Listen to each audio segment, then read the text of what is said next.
Hello, everybody out there, and welcome to another episode of the Talk That Talk Show with me, Barry Holmes. We're here for the 166th episode of the Talk That Talk Show, and still feels like yesterday when I came here for the first time. I think it was like on a Tuesday back in March of 2019. But here we are for 166 episodes, and I wouldn't be here if it wasn't for my, loyal listeners out there, whether you're on Instagram, Spotify, Google Podcasts, Apple Podcasts, Stitcher, iHeartRadio. I appreciate every single one of you.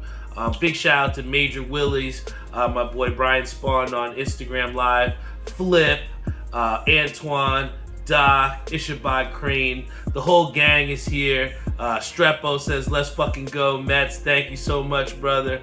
But yo, I tell you what, it's been, a good week. Definitely been some things that have happened positively and things that kind of, weigh on me as well too. But I think that, above all, throughout the week leading up to this, I can't wait to, just let all my emotions out and let all my thoughts out into these episodes, because, each week, it gives me that sense of clarity when it comes down to making the episodes and pretty much trying to navigate my own personal thoughts to create great content, man. And just the fact that you all continue to rock out with me, it means the world to me. And, I think that, it definitely takes a level of vulnerability that at times, for certain people may not be as easy.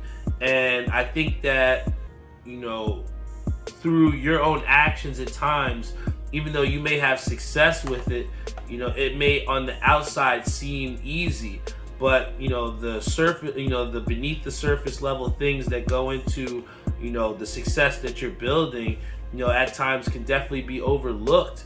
And, I think that, that level of vulnerability at times, I take myself for granted as well too.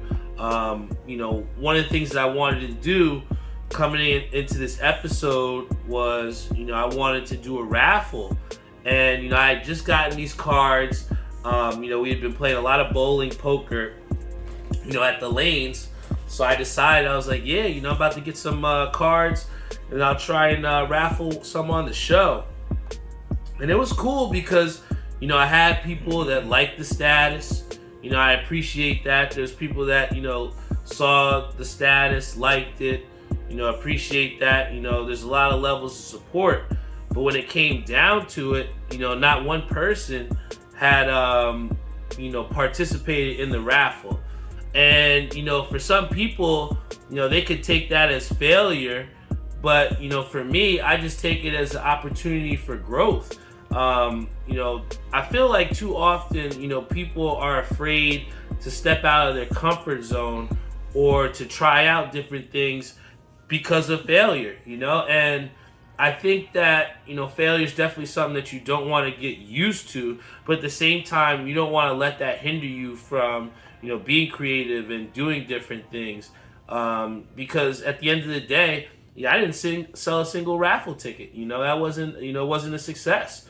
But, that's not going to stop me from, going out there and trying to do different raffles or, continue to make different items for merchandising. Big shout out to Brian Bloom, Robert Brantley Jr., Bud Stevens on our Facebook live stream. But, ultimately, the point that I'm trying to say is that, people can definitely support you without, participating in the, certain things that you're going for.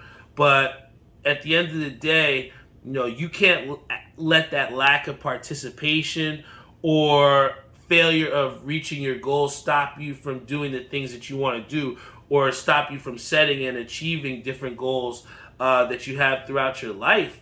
And, I just, again, took this as an opportunity for growth because, as I've grown older into my latter stages, I feel as though, a lot of time when we were younger was spent wasting energy. And I think that energy is such a critical part of what makes us go throughout the day. And I think that if we spend that time, focusing on the things that, we didn't accomplish, or, focusing on the downfalls and all those different things of that nature, then you can never, in a way, get yourself up or get over that hump that you're trying to get over. And, I think that, for me, I just got to go back to the drawing board and see, maybe raffling playing cards isn't something that people want. I gotta go into the vault, kind of like Hat Club did, and see, what are some raffles that worked for me in the past. But at the same time, this will not stop me from giving people the opportunity at raffles, and I've done them a bunch of times. So I just want, I think the main reason why I wanted to share this with you all is that I think that at times, throughout certain episodes, it can seem like glitz and glamour and success 110% of the time. But to get to those high successes, you have to have those failures, and you have to have those things that don't work, so that you have knowledge and that you have experience to not only do it yourself, but at the same time inspire someone to do it correctly as well too. I remember I got John Morale on our Facebook Live, but I remember I picked up some pins from him, and from there spawned a nice collaboration between the both of us. And I remember I was able to kind of show him some of my marketing strategies, where I did like a little mini pre-sale, and then not too long after, I see he had posted on his social too. So again, to kind of inspire people through your own action, it's definitely dope, and something that I look to do every single time I step out of there. So again, be confident in yourself, and don't let certain failures or things of that nature stop you from your own personal growth. And I think that kind of is a great segue leading into tomorrow, which is arguably one of the bigger days of the month for me, where I'll be vending my second hat event at Soul to Soul, which will be in South Jersey at Toms River, New Jersey. I believe the time is from 12 to 6. And I'm just really excited to get another crack at vending. Big shout out to Royalty Crowns, which will be at my table. And I'm going to get a little bit to that at the end of this segment. But, I'm just super excited to go out there and, again, just get another crack at it. I feel as though, Capcom, you heard me talk about it in some of the earlier episodes, and, some of my reflections after that. Just kind of what I learned and what kind of vending looks like, and what your business model when going out to different places of that nature can look like, and what kind of worked there and what didn't work. I think the greatest thing is when you learn things, direct application afterwards. And I feel as though Soul to Soul is going to be a great time to really just test those those skills that we kind of have refined since Capcom. And I think from not getting all of that money back off the first day at Capcom, but eventually getting it later on through different ventures. But those types of, again, we talk about failures. Some people can define not hitting that certain benchmark as a failure, but for me, I learned so much from that event, and I networked so much and met so many different people that, it was a great experience for me. And I'm just really excited to, take and translate what I learned there to come back to Jersey. Part of the thing that made Capcom so interesting was the fact that we were out there just pretty much with New York people. You know what I'm saying? It was a New York event. So where a lot of the loyalties lie. And I'm just happy to be back on home turf here in Jersey. And we never had this opportunity to, kind of showcase what South Jersey or what Central Jersey has to offer. A lot of times when we're at hat drops up in North Jersey, we're around our Patterson boys, around those Elizabeth guys. And North Jersey is definitely a lot different. But I think to be a part of spreading the hat culture, which has given me so much over these past couple years, to have that opportunity to vend at an event and also self-improve myself, it's definitely something that I look forward to. But I think the first time, me and Kenny were just getting our feet wet. But the second time around is definitely a different hunger. I'm trying to really understand and do the groundwork and make the right moves, calculated decisions to make sure that we come on top, man. And I'm excited to have the collab that I did with NJ Fitteds. For most of the time, I've really just collabed with my boy Kenny Lou, and to really, as we call ourselves Garden State Collaborative, to collaborate with someone else that's from New Jersey that shares the same vision. It's the whole point of why you go out and network, and it's the whole point of business for yourself, or just marketing in general. You always are going to want to try and meet people, but at the same time, meet positive relationships that can build to just more than just surface level things or surface level conversations. And I just think that's why it's just so important to surround yourself around the right people, and kind of align yourself with or try to align yourself with people that share those same core values that you do, because at the end of the day, there's only way is up, one way going up. And if you have the right support with you, that leap going up is a lot less steep, man. And I just appreciate all the people that have gotten me to this point of vending at my second event. I wouldn't be there if it wasn't for my boy Koo. Big shout out to Koo over at ECAP City. I've been one of the people that have scooped up hats from him for years now, and he's just a stand-up guy. And I feel as though, again, he didn't have to give us the opportunity to get unreleased hats and sell them out of the booth. And he just sees that we want something more beyond just hats, and we want something more beyond just money. This whole podcast in a way too it's leaving a legacy or something beyond just this natural life we say all the time. So again, to create memorable experiences through hats, and to have that experience to do it tomorrow, is something that I look forward to, man. And even beyond just hats too, we got the Mets event coming up. Big shout out to my boy Tim Sikora, who actually snagged up the last 2 tickets for the sold out Mets outing event. And I just seen that within myself, I have this definitely this passion for organizing things and bringing people together.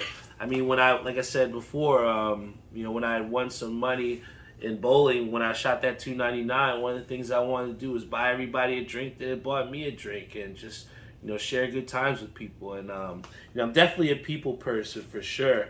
And after thinking about being this people person, or having to be at this expo and be Catmaster B, and be at an all-time high as far as professionalism and good business ethics, and trying to get the success that I'm looking for. Once that's over, I think it's going to be a great side, because to conclude the weekend, it will be my birthday. And I think that over the last month, or month and a half, there has been, even though I come out here and I try to be as positive as possible, there are different things that happen in our lives that we kind of have to try and smile through the pain with, and I feel as though it's something that should be so glorious, with having your 32nd birthday. I definitely still have a lot of things on my mind, and I think that this show definitely gives me the outlet that I need to continue to get through each and every day, even though we do have things that may not go our way. And whether it's me dealing with transitioning from the last job that I was at, and dealing with having a seasonal job, I think that even though it doesn't seem like, oh, he's not doing bad at all, at the same time, it has been a frustrating experience, and something that I'm dealing with daily. It's things like bowling and this show that really kind of get me through, and hats as well too, man. It can definitely, I've seen a lot of people where they haven't gotten out the crab bucket and they kind of have given up. And, I think that, it seems crazy. I was talking to somebody the other day that, like, the pandemic was, 2-3 years ago already. But, even after losing my job, I still don't feel as though, I'm where I need to be. And, I think that oftentimes it can get lost as far as the progress that we do make. And I feel like I have made a great deal of progress, but at the same time, still far away from, where I need to be. And then on top of that, where you have, different stigmas of people saying you're not working hard enough. And, the type of work that you're putting in each and every day to get better and to try and, advance. And, there's definitely, certain times where you have family issues as well, too, where, people may not be at the best of health, and you got to still be able to make it through and get the job done. And like we said, still smile through. And, those things can be definitely hard to deal with. And then, having my birthday and, knowing that, one of my really good friends, Andrew, isn't going to be there. It's tough. They're going to be having a barbecue for him. And, it's just difficult to know that, your friend's not going to be there. But, you still have to try and enjoy the time that I'm here and that I have here. And, that's why it's just so important to really just have those different outlets like bowling for me and, my family. The constant pursuit, even this podcast, these things, they give me the hope. And, at times it may not seem that, the best things are coming out. But, for me, you all coming here on this show, you continue to give me strength to, push forward, man, and to be happy. There's not a lot of people that we talk about that get to be 32 or and don't have the opportunity to have this platform. It's hard, but I just truly, appreciate every single one of you, whether you're Chris Shaw, whether you're Steven Johnson, my boy Head Stash. It's hard right now because, when I made this episode, or, I didn't think I was going to be, crying or, it's just, it's a lot to deal with. And I feel like, you all are definitely a big reason why I'm able to get through it. And, big shout out to my boy Brian, who says we're all here for you and appreciate everything that you do. And, it means the world to me, guys. I think that it's definitely a great segue to, kind of talk about, sorry guys, but,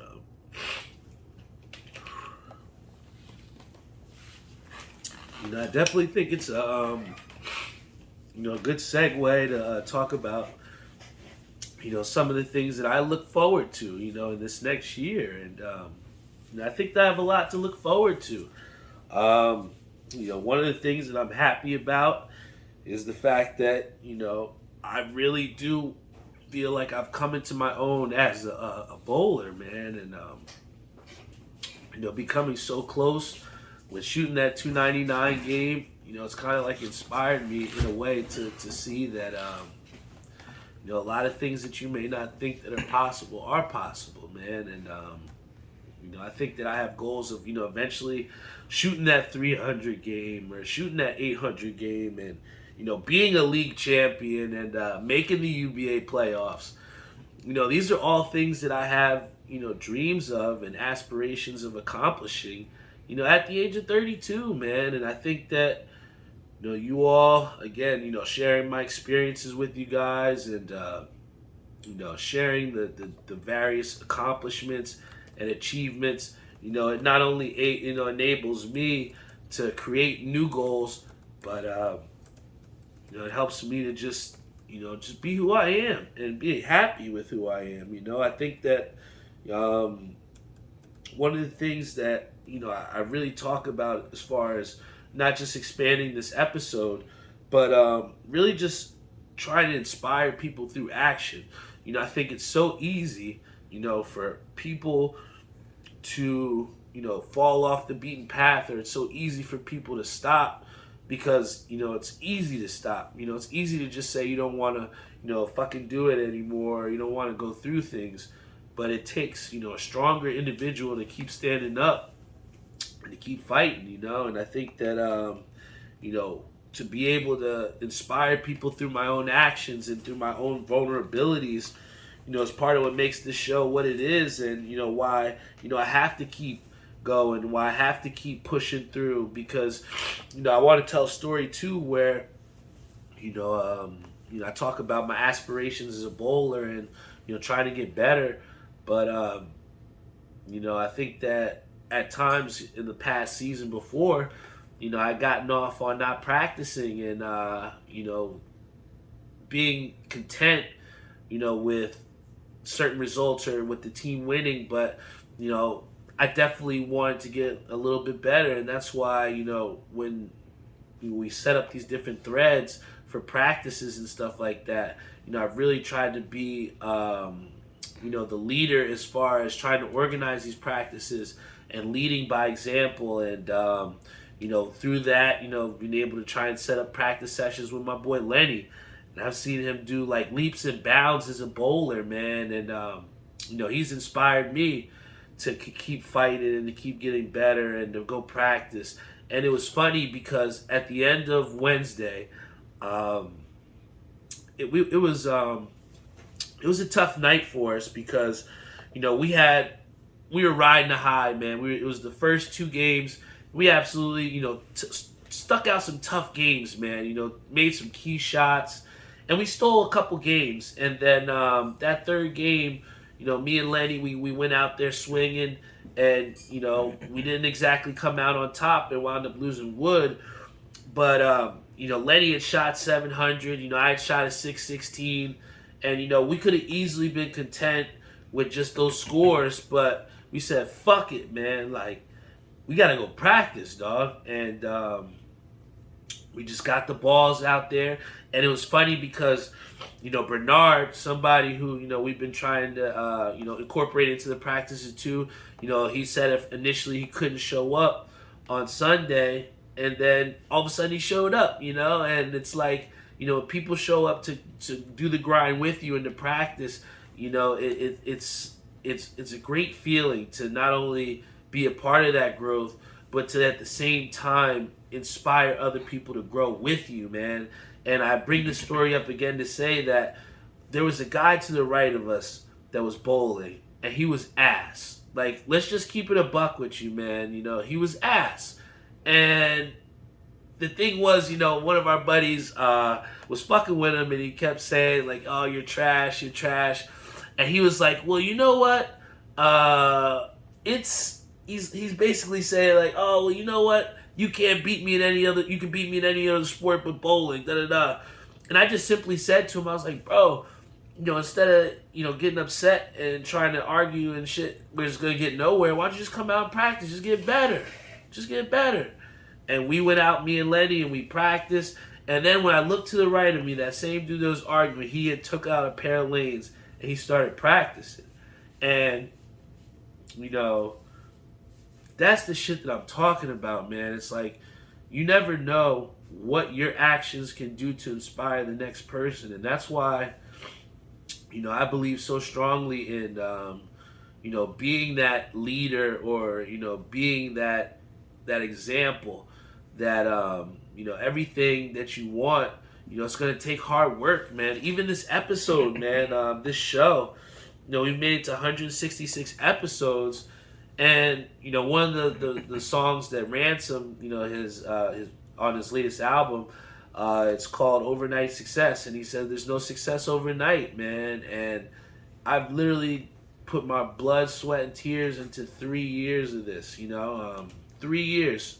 March 2019 is when I started this show. And for some people, they might not think that it's as successful. For some people, they might not think, oh, he's not to the level of X amount of subscribers or followers, but it's the fact that I have, those loyal people that tune in, like Bones, like Theo, like Jeff, like Tim. Those people really inspire me to get through and to push through situations that I might not think that I'm able to get through, man. And I didn't think that this episode would be tough for me to get through, or talk about my friend that's not going to be here again, and that reality sinking in again. But it's the consistency, like Bones talks about, the consistency that Brian talks about, that gets me through. It's the consistency of maybe not reaching your goals at Capcom, but still going out to try again at Soul to Soul. Inspiring other people to make their own pins, to go out and be themselves and be comfortable in their own skins. That's something that I live for each and every day. And when you can inspire people to believe the same way, you're gonna live a full life, man. And it's funny that Theo says, "Let him know flex is a joke." It's actually funny, Theo, because I actually have it on here. And Funk Flex is definitely somebody I wanted to get into a little bit, because it kind of really ties into the whole thing that we talk about with just trying to bleed that positivity. And Funk Flex, for those that don't know, he made this big thing on Hot 97, and yes, it was entertaining yesterday, but he really went out of his way to bring and drag down somebody, which was Pete Rock, and then also Conway too. And we talk about all the time, how hard it is, to be black, and to not have the support sometimes of people that look like you. And at times, it seems that we may be divided, and that we may bring down people that look like us. And it was just a bad situation yesterday where you had Funk Flex, who's one of the best DJs, whether we like it or not, as far as spinning music and making sure shit is hot in New York.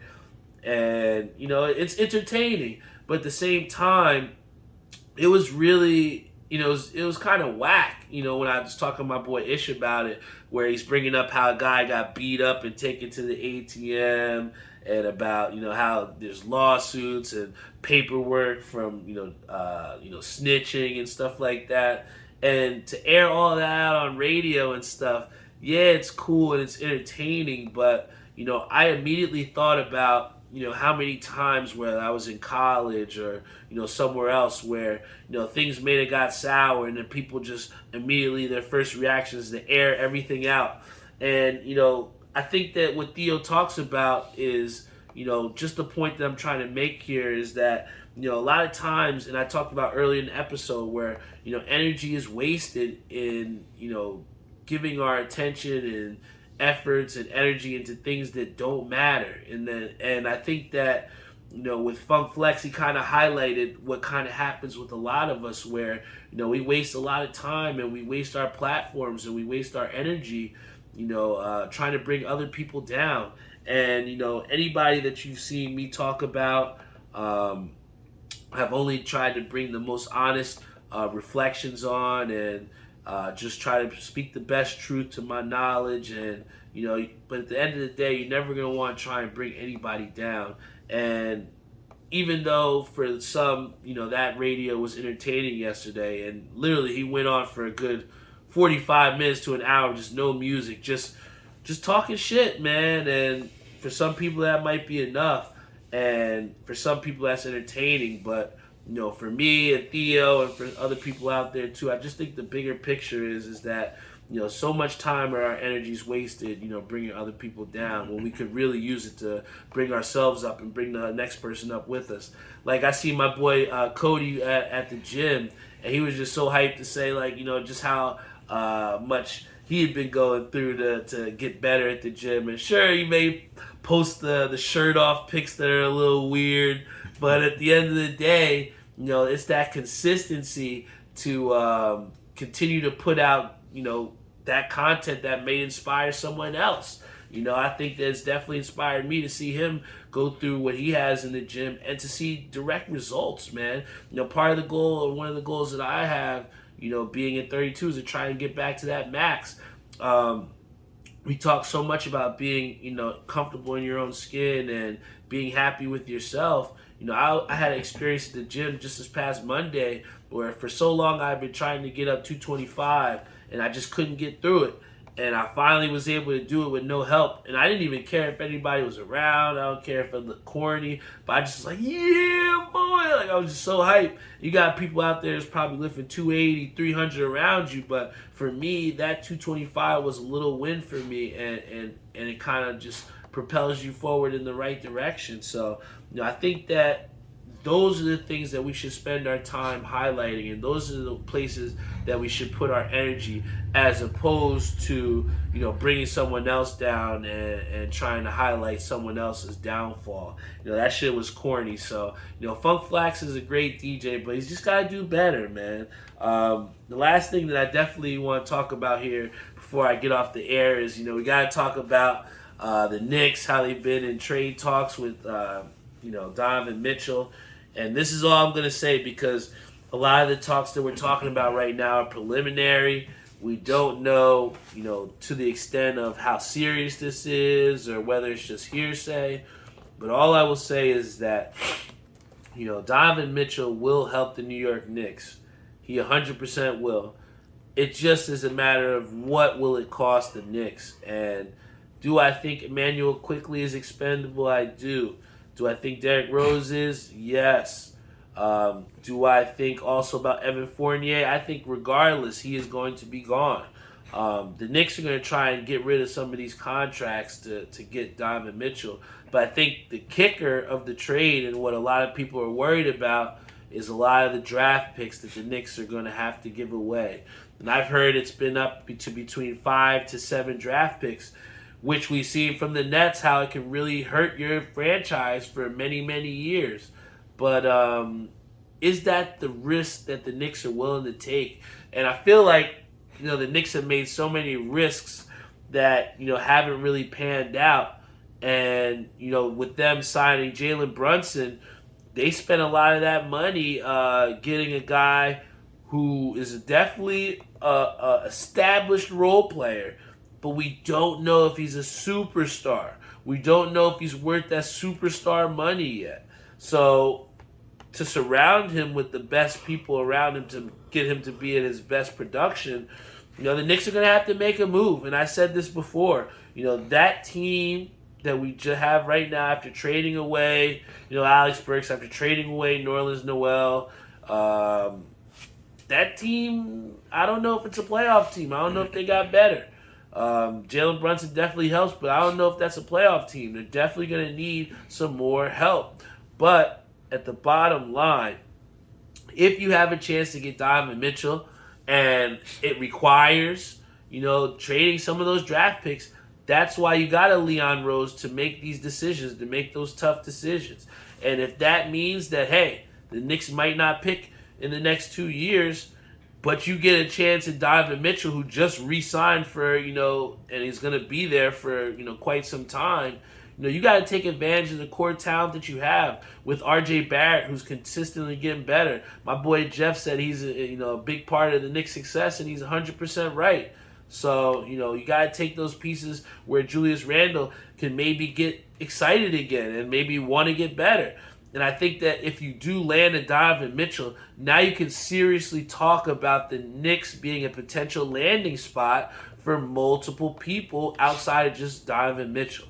So do I think it's important that they get this deal sealed? Absolutely. Because it's not just about Donovan Mitchell. It's about what can Donovan Mitchell bring with him, And, this pretty much wraps it up for this Talk That Talk show. I'm sure you're tired of seeing this face here. But I got a lot to be proud of. About to be 32 on Monday. A lot of things may not be how we want them to be. I might not have reached some of the goals that I thought I would be at by the age of 32. I might not have some of the people here with me that I would have liked to have with me. But that's what life is all about, is that, with each year, each day that we open our eyes, you just have to find something to get you through.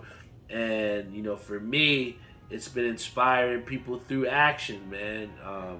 Through the consistency of being through 166 episodes, the consistency of being a great, person and trying to better yourself each and every day, not accepting failure, even though in the large scheme of things it may not seem that major, but it's those little things that really help aid that self-improvement, and that make days like this where you may not think like you may not be able to get through something, but you come out shining on top, man. And I'm just happy to share that vulnerability with you guys here each and every week, man. I like I said, I put my all into this, man. And like we said, success doesn't happen overnight, man. We're at year 3 here, man. 3 years of the Talk That Talk show, and I've yet to get tired of it. They said pod fade. Pod fade is when you run out of material, when you run out of content. And for me, I've just really chosen the route of being self-reflective, but at the same time, just enjoying the experiences around me and sharing them with other people, man. And that's really just blossomed this show. I was able to get through the pandemic where there was no sports. It started out as just a sports show, but once we expanded and trying to get people to think just a little bit better about not only themselves but the world around them each and every day through experience talking about sports or experience talking about whatever's going on in my life. If I can get someone to think better about themselves after listening to this episode, or if I can get them to think about maybe a different angle sports-wise, then I've done my job, man. And I truly enjoy each every time, every minute, every second that I'm on this earth putting together an episode of the Talk That Talk show. And, I have, a lot of big goals for this upcoming year, man. You haven't seen the last of me yet, I promise, man. I got big things in store. I'm going to keep getting better. I'm going to continue to grow. I'm going to continue to challenge myself and prove to you guys that anything that you want in life, it can be achieved, but it doesn't happen overnight, and it takes the grind. And I'm just here to tell you, man, just appreciate the grind, because you never know who you inspire. Royalty Crown says, we appreciate consistency and your heartfelt blood, sweat, and tears. You the man. Yeah, I appreciate that, bro. And I think that's a great way to end this show. Thank you guys so much to listening to this episode of the Talk That Talk show each and every week. 166 in the books. You all are a huge reason why I'm here. Giving me hope, giving me a passion to believe behind, and to see all the different people that rock Talk That Talk show merch in the bowling alley, on the street, whether you're Theo in the gym, my mom seeing somebody at the park with it on, it just goes to show that when you do things with a genuine heart, you'll never know who's behind you. So, just keep being yourselves, guys. Keep being comfortable in your own skin. And just keep rocking out with Talk That Talk show, man. I'm going to be here each and every week. Love you all. And see you for episode 167 next week.